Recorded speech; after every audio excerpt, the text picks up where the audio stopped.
అలా ఈ రోజున మెగా డిఎస్సి మీద ఆయన మొదటి సంతకం పెట్టడం కానివ్వండి, అంటే చెప్పింది చెప్పినట్టుగా పెన్షన్ల విధానం కానివ్వండి, ఇక ఇప్పటి నుంచి అయినా కొద్దిగా పర్లేదా ఆంధ్రప్రదేశ్ గురించి, నాది ఆంధ్రప్రదేశ్ అమరావతి అని చెప్పుకోగలవా? అంటే ఫస్ట్ ఏంటంటే ఆంధ్రప్రదేశ్ ప్రజలకి ఒక నమ్మకం కలిగింది. వాళ్ళ మనోభావాలు దెబ్బతినకుండా అమరావతి రాజధాని అనేది ఫస్ట్ డిక్లేర్ చేయడం ఆనందదాయకం. చంద్రబాబు గారు ఏదైతే డిసైడ్ చేశారో, ఎప్పుడైతే హోప్ పెట్టుకుని అమరావతి రాజధాని అని చెప్పి మన ప్రధానమంత్రి గారిని పెద్దోళ్ళని పిలిచి ఇక్కడ శంకుస్థాపన చేశారో, ఏదైతే మన పుణ్యక్షేత్రాలు దేవస్థానాలు ఉన్నాయో అక్కడ నుండి మట్టి కానీ పవిత్ర జలాలు కానీ తీసుకొచ్చి అక్కడ ఏదో చేశారో, మహాయజ్ఞం లాగా చేశారో, అదంతా మా మనోభావాలు ఇంకించుకొని ఆంధ్రప్రదేశ్ ప్రజలందరూ సంతోషించిన పరిణామం. దీనికి జగన్మోహన్ రెడ్డి గారు కూడా ఆశాభావం వ్యక్తం చేశారు, అంగీకరించారు. దాని తర్వాత అధికారంలో రాగానే కొద్దిగా వెనకడుగు వేయడం కానీ, పరిస్థితుల ప్రభావం కానీ ఆయన ఒప్పుకోకపోవడం, అది ఆంధ్రప్రదేశ్ ప్రజల మనోభావాలు దెబ్బతీయడం, మళ్ళీ దాని పరిస్థితుల దృష్ట్యా మళ్ళీ ఎన్నికలు రావడం, మళ్ళీ చంద్రబాబు గారు నాయకత్వం ఎన్డీఏ కూటమి ద్వారా పవన్ కళ్యాణ్ గారు కానీ, మోడీ గారి నాయకత్వం కానీ, చంద్రబాబు నాయకత్వం కానీ వీళ్ళందరూ కలిసి ఒక కూటమిగా ఏర్పడి ఈ ఏపీ 10 సంవత్సరాలు అయింది డివైడ్ అయ్యి, తెలంగాణ నుండి డివైడ్ అయ్యి 10 సంవత్సరాలు రాజధాని లేని రాష్ట్రంగా ఉండిపోయింది. ఏ దేశంలో చూసినా రాష్ట్రం క్యాపిటల్ లేని స్టేట్గా ఉండిపోవడం వల్ల అందరూ కన్ను వచ్చేసి ఇటువైపే ఉంది. క్యాపిటల్ లేని స్టేట్ గా ఉండిపోయింది. ఆ మచ్చని తీరని మచ్చగా అట్లానే ఉండిపోయింది. చంద్రుళ్ళ మచ్చ ఎలా ఉంటుందో ఆ మచ్చ ఉండిపోయింది. దీనికి పరిష్కారం ఏంటంటే కూటమి అందరు కలిసి అమరావతి రాజధానిగా అంగీకరించడం, దాన్ని ఎన్డీఏ కూటమి అందరూ వ్యక్తపరచడం, దానికి మోడీ గారు కూడా దానికి సపోర్ట్ చేయడం, ఈ అందరి కూటమి కలిసి సీఎం గా సంతకం పెట్టిన తర్వాత వెంటనే అక్కడ అమరావతిలో పనులు స్టార్ట్ అయిపోయినాయి. ఒకవైపు అమరావతి కానీ మరోవైపు పోలవరం మన జాతీయ ప్రాజెక్టు, అక్కడ కూడా పనులు ప్రారంభించేశారు. మరి ఎందుకు సార్ జగన్మోహన్ రెడ్డి గారిని, ఆయన యువకుడు, ఆయన ఏదో చేస్తాడని నమ్మి 151 సీట్లు ఇచ్చినప్పుడు ఎందుకు ఆయన అంత ఇదిగా దాన్ని తీసుకున్నారు? జనాలు చాలా బాగా నమ్మారండి. ఫస్ట్ రాజశేఖర రెడ్డి గారి ద్వారా ఆయన బాగా హోప్ పెట్టుకున్నారు. మెయిన్ ఏంటంటే రాష్ట్రం విడిపోయినప్పుడు రాష్ట్రం క్యాపిటల్ లేని రాష్ట్రంగా ఉండిపోయింది. దాని తర్వాత చంద్రబాబు గారి నాయకత్వం రావడం, ఆయన క్యాపిటల్ దృష్ట్యా అదే ఉంచుకొని సంక్షేమ పథకాల కింద ఆయన సపోర్ట్ చేయలేదు. ఓన్లీ క్యాపిటల్ అంటే స్టార్టింగ్ కాబట్టి ఆయనకి డైరెక్షన్ అనేది కొద్దిగా అవలేదు. దాని తర్వాత గవర్నమెంట్ మీద కొద్దిగా అసంతృప్తి ఉండడం వల్ల ప్రజలు ఇక మనకి వేరే పార్టీ ఏదో ఉంది కనసంగంలో అంటే రాజశేఖర రెడ్డి గారి పార్టీ, వైఎస్ఆర్ పార్టీ వల్ల అఖండ విజయాన్ని చేకూర్చారు ప్రజలు. మనకి రాజశేఖర రెడ్డి గారు మంచి చేశారు, అది ఒప్పుకోవడం ఫస్ట్ పాయింట్. ఆయన కొడుకు ఇంకా బాగా చేస్తారని అతి నమ్మకం మీద వేశారు. ఆ నమ్మకాన్ని నిలబెట్టుకుంటే ఈసారి కూడా ఆయనే వచ్చేవాళ్ళు యాక్చువల్గా. దాని తర్వాత మరి పరిస్థితుల దృశ్యం ఏం దృశ్యం మనకి ఆయన అది చేయలేకపోయారు.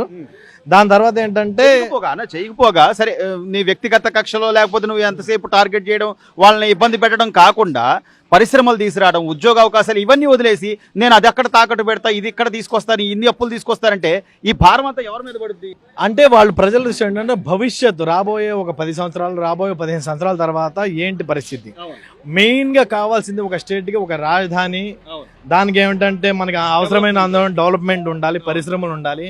ఏదైనా పిల్లలు బాగా చదివించేది ఇప్పుడు ప్రస్తుతానికి ఏంటంటే పిల్లల్ని ఒక అప్పు సప్పో చేసి ఇల్లు తాకట్లు పెట్టి, ఫైనాన్స్లు పెట్టి, లోన్లు పెట్టి మెయిన్ ఎడ్యుకేషన్ కి చేస్తారు ఫస్ట్. ఆ ఎడ్యుకేషన్ చదివి బాగా చదివి తల్లిదండ్రుల నుండి దూరం అయిపోయి ఆ బెంగళూరులోనో చెన్నైలోనో ఇతర సాఫ్ట్వేర్ జాబులు చేయడం తల్లిదండ్రులకి ఉండదు కదా, ఆనందం ఉండదు. ఇంత కష్టపడి చదివి మా బాబు మాకు కరెక్ట్ గా ఎదురుగా ఉంటే, పొద్దునెళ్ళి సాయంత్రం ఉంటే అది ఆనందం. కానీ ఇంత చదివించి నీ లక్షలు పోసి చదివించిన తర్వాత ఒక సాఫ్ట్వేర్ ఉద్యోగం కోసం చెన్నై వెళ్ళడం, మళ్ళీ రావడం, పండగలు ఎప్పుడు వస్తాయో ఆయన వేచి చూడడం, ఇవన్నీ మనోభావాలు అన్నమాట. ఇప్పటికైనా కనీసం అంటే చంద్రబాబు నాయుడు మీరు అన్నట్టుగా ఆయన నమ్మి కొన్ని పరిశ్రమలు వచ్చే అవకాశాలు ఉంటాయి. ఆయన రావడంతో మెగా డిఎస్సి మీద సంతకం పెట్టడం కానివ్వండి, లేకపోతే పరిశ్రమలకు సంబంధించి ఆయన అందరినీ ఆహ్వానించడం కానివ్వండి, ఇక మంచి రోజులు వచ్చినాయి అనుకోవచ్చు అంటారా? ముందుగా ఆయన ఈ ప్రభుత్వం రాకముందే కొన్ని సత్వర పరిష్కారాలు ఏదైతే ఉన్నాయో, ప్రజలు దేనికైతే ఇబ్బంది పడుతున్నారో టీచర్లు చేసి వాళ్ళు యాక్చువల్గా గవర్నమెంట్ జాబ్ రావాలంటే సర్టన్ ఏజ్ లిమిట్ ఉంటుంది. ఆ ఏజ్ లిమిట్ తోనే వాళ్ళకి జాబులు వస్తుంది. 1 సంవత్సరం ఇటైనా 6 నెలలు ఇటైనా గవర్నమెంట్ జాబ్ అనేది రాదు. ఈయన ఏదైతే మెగా డిఎస్సి చాలా మంది డిఎస్సి చేసేసి చాలా మంది వెయిట్ చేస్తున్నారో దానికి సత్వర పరిష్కారం ఏంటంటే గవర్నమెంట్ ఉద్యోగులు కొద్దిగా మనకి తాత్కాలికంగా ఉండాలంటే టీచర్ భర్తీలు మెయిన్ పాయింట్. దాని తర్వాత పోలీస్ రిక్వైర్మెంట్ జరిగింది నాకు తెలిసినంత వరకు. దీని తర్వాత ఫస్ట్ టీచర్ రిక్వైర్మెంట్ అనేది ఇది అందరికి అందుబాటులో ఉన్నది. దీని తర్వాత పోలీస్ రిక్రూట్మెంట్ జరిగే అవకాశం ఉంటుంది. మెయిన్ ఈ టీచర్ భర్తీ పోస్టుల మీద ఏంటంటే మెయిన్ లేడీస్ ఒకటి ఫాలోయింగ్ ఉంటుంది. ఆ టీచర్ భర్తీ పోస్టులు వాడ ఏంటంటే ఎంతో కష్టం కృషితోనే ఆ సబ్జెక్ట్ సెలెక్ట్ చేసుకుని టీచర్ ఉద్దేశంతోనే ఉంటుంది. అలాంటి వాటిని ఆయన మొదటి సంతకం చేయడం. దాని తర్వాత ఇంకోటి ల్యాండ్ టైటిలింగ్ యాక్ట్ అనేది ఒకటి ఉంది. దీని తర్వాత తీవ్ర వ్యతిరేకత అనేది ఒకటి వచ్చింది. అది తెలుసో తెలియకో జనాలకు నెగిటివ్ వెళ్ళిందో ఏం వెళ్ళిందో. దాని తర్వాత ఆయన లాయర్లు కూడా యాక్చువల్గా ధర్నా చేశారు ఇక్కడ మన బెజవాడ సెంటర్లో. ఇక ఇప్పుడు పెద్ద పెద్ద ఫెక్సిల్ చేసి ల్యాండ్ టైటిల్ యాక్ట్ రద్దు చేయడం వల్ల లాయర్లు హర్షం వ్యక్తం చేస్తున్నారని. యాక్చువల్గా ఈ యాక్ట్లు మన సెక్షన్ల ప్రకారం సామాన్య మానవులకు తెలియదు, తెలుసుకోవాల్సిన అవసరం కూడా లేదు. యాక్చువల్గా కొద్దిగా ఎడ్యుకేటెడ్ పర్సన్ తెలిసిన కొంతమంది వాళ్ళ పేర్లు రాసి వాళ్ళ ఇప్పుడు ఎడ్యుకేటెడ్ పర్సన్ తెలిసినా కూడా వాళ్ళకి ఏం చేయాలి, నెక్స్ట్ స్టెప్ ఏం చేయాలి, దీన్ని ఎలా రద్దు చేయాలి అనేది వాళ్ళకి అంత టైం ఉండదు, జాబ్ చేసినంత ఫెసిలిటీ కూడా ఉంది.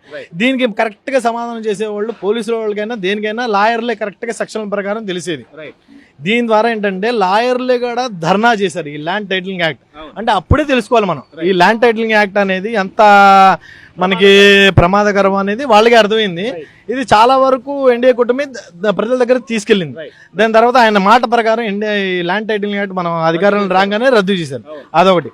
మెయిన్ ఇంకోటి ఏంటంటే వితంతువులకి 45 సంవత్సరాలు దాటిన మహిళలకి ఏదైతే పెన్షన్ ఇస్తా అన్నారో అది పెంచడం ఒకేసారి ఆయన సంకల్పం చేయడం. ఆయన కూడా జగన్మోహన్ రెడ్డి గారు 3,000 పెన్షన్ ఇస్తా అన్నారు. కాకపోతే దశల వారికి ఇవ్వడం వల్లే కొద్దిగా మనస్తాపం చెందారు. ఆయన ఇచ్చిన 4 నెలల్లో 3,000 చేశారు. ఈయన ఏదైతే ఒక 1,000 రూపాయలు పెంచో 4,000 మొదటి నెల నుండే ఇస్తా అన్నారు. ఇంకోటి అయితే పెండింగ్ ఉందో 3,000 ఏప్రిల్ మే జూన్ అనేది దాంతో కలిపి ఇస్తా అన్నారు 7,000 రూపాయలు ఇప్పుడు జూన్ 1. ఇంకోటి ఏంటంటే వాలంటరీ వ్యవస్థని రద్దు చేయను, మీరు వాలంటరీ వాళ్ళు ఎవరు మనస్తాపం చేద్దాం అని ముందు మాట ఇచ్చారు.